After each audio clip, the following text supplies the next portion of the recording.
नमस्कार, मैं हूं आपके साथ हिमानी नैथानी। शाम के 5 बजने को हैं और हम लेकर हाजिर हैं अपनी खास पेशकश 5 का प्रहार। इस वक्त मेरी मौजूदगी मुंबई में है, महाराष्ट्र में है और यहाँ मुंबई से महाराष्ट्र से बात भी महाराष्ट्र की राजनीति की ही मैं कर रही हूँ, क्योंकि महाराष्ट्र की राजनीति की अगर बात करें तो ना केवल मुंबई बल्कि मुंबई से लेकर अगर दिल्ली तक कहें तो सियासी गलियारा जो है वो दरअसल तप रहा है।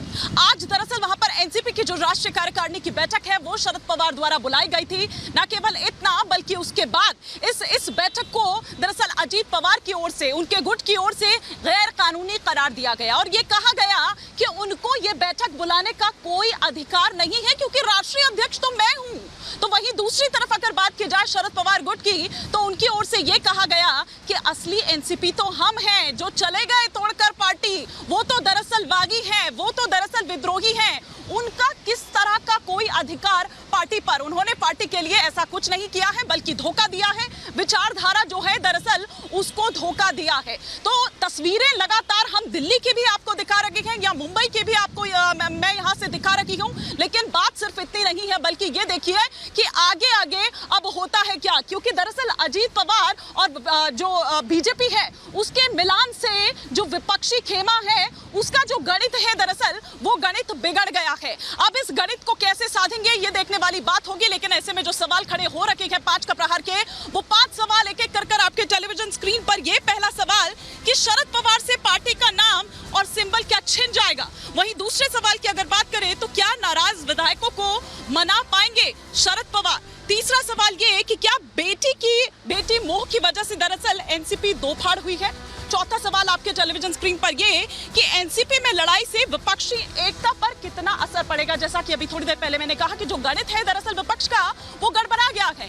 पांचवा और अंतिम सवाल ये कि पवार के कमजोर होने से क्या विपक्ष का खेल भी बिगड़ जाएगा। ये तमाम सवाल होंगे, कई खास मेहमान मेरे साथ जुड़ेंगे, लेकिन पहले आपको दिखाती हूँ एक छोटी सी रिपोर्ट।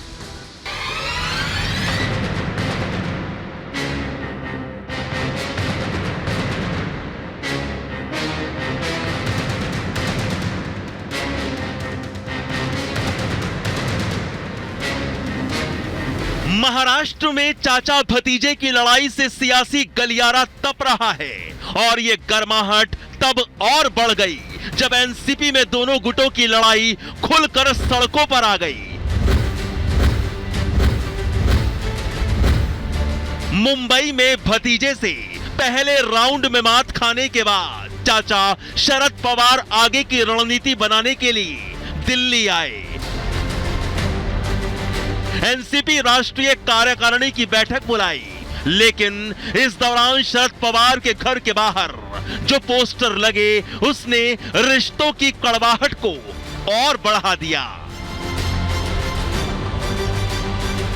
कांग्रेस की तरफ से ये पोस्टर लगाया गया है जिस पर लिखा गया है, सारा देश देख रहा है अपनों में छुपे गद्दारों को, माफ नहीं करेगी जनता ऐसी फर्जी मक्कारों को। इस पोस्टर में शरद पवार के पीठ में छुरा घोंपते हुए अजीत पवार को दिखाने की कोशिश की गई है। एक पोस्टर और मैं आपको दिखाने की कोशिश करता हूं, ठीक उनके आवाज के बाहर लगाया है, पर लिखा है, सच और झूठ की लड़ाई में पूरा देश शरद पवार साहब के साथ। भारत देश का इतिहास है कि धोखा देने वालों को माफ नहीं किया है। तो ऐसे पोस्टर्स जो है ये आपको दिल्ली के अलग अलग इलाकों में नजर आ रहे हैं। महाराष्ट्र में एनसीपी की लड़ाई दिल्ली में पोस्टर वार तक आ गई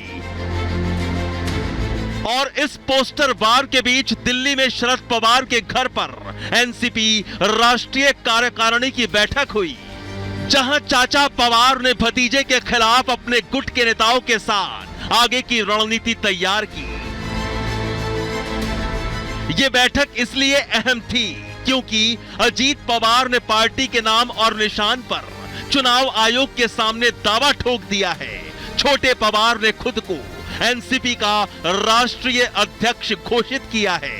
अजीत गुट का दावा है कि पार्टी के अधिकतर विधायक, नेता और कार्यकर्ताओं का हाथ उनके साथ है और कल की बैठक में अजीत ने इसे साबित भी किया, जिसके बाद सवाल खड़े हो रहे हैं कि क्या शरद पवार के हाथ से एनसीपी का नाम और निशान भी छिन जाएगा और चाचा भतीजे की लड़ाई का असर महाराष्ट्र की सियासत पर कितना पड़ेगा। अब एनसीपी में जिसे हम यहाँ पे राष्ट्रवादी कांग्रेस कहते हैं उसमें एक बंटवारा तो हो गया है। राज्य की महाविकास आघाड़ी पे उसका फर्क तो पड़ेगा। तब तो सिंबल और इलेक्शन कमीशन तो अजीत पवार को दे ही देगा, क्योंकि हम जानते हैं कि इलेक्शन कमीशन किसके इशारे पे चलता है। अजीत दादा ने खुद ही स्वीकृत किया है कि ये विकास भी हुआ है और विकास को हम साथ दे रहे, और राज्य में डबल इंजन की सरकार जो हम कहते हैं, अजीत दादा के भी वही विचार है।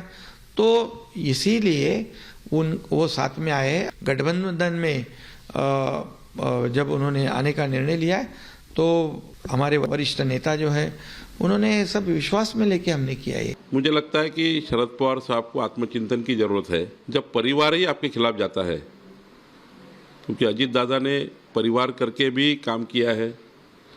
जब शरद पवार जी ने जो कहा वो सारा सुना है, लेकिन जिस प्रकार से पवार साहब ने राजनीति के लिए घर भी नहीं छोड़ा, जब आप किसी के खिलाफ षड्यंत्र करते हो वो षड्यंत्र आपके साथ भी हो सकता है। पवार परिवार में छिड़ी जंग से महाराष्ट्र की सियासत गर्म है और चाचा भतीजे की लड़ाई का सीधा असर विपक्षी एकता पर भी पड़ सकता है, क्योंकि पटना में जब विपक्ष की बैठक हुई थी तब शरद पवार विपक्षी एकता के बड़े स्तंभ थे।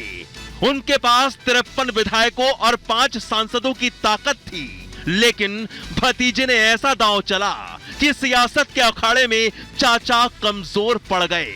ऐसे में सवाल है कि क्या पवार के कमजोर पड़ने से विपक्ष का खेल बिगड़ गया? शरद पवार जी मजबूत नेता हैं। कार पकड़ने के लिए पहला अध्याय हुआ है। हम लोग पटना में बैठे थे, अगला अभी बेंगलोर में होने वाला है। 24 के लिए जो बारात सज रही है उसका दूल्हा कौन है? ये तो बड़ा आश्चर्य हो रहा है कि बारात सजने के पहले ही बिखर रही है, बाराती ही भाग रहे हैं। तो आगे आगे देखिए होता है क्या। तो 24 के चुनाव से पहले दावों का दंगल छिड़ा है। महाराष्ट्र से लेकर दिल्ली तक सियासी तापमान चढ़ रहा है, लेकिन सवाल है कि एनसीपी में लड़ाई से विपक्षी एकता पर कितना असर पड़ेगा? क्या अजीत पवार और बीजेपी के मेल से विपक्ष का खेल बिगड़ गया है? और सवाल यह भी कि क्या नाराज विधायकों को मना पाएंगे Sharad Pawar? Bureau report, Republic Bharat.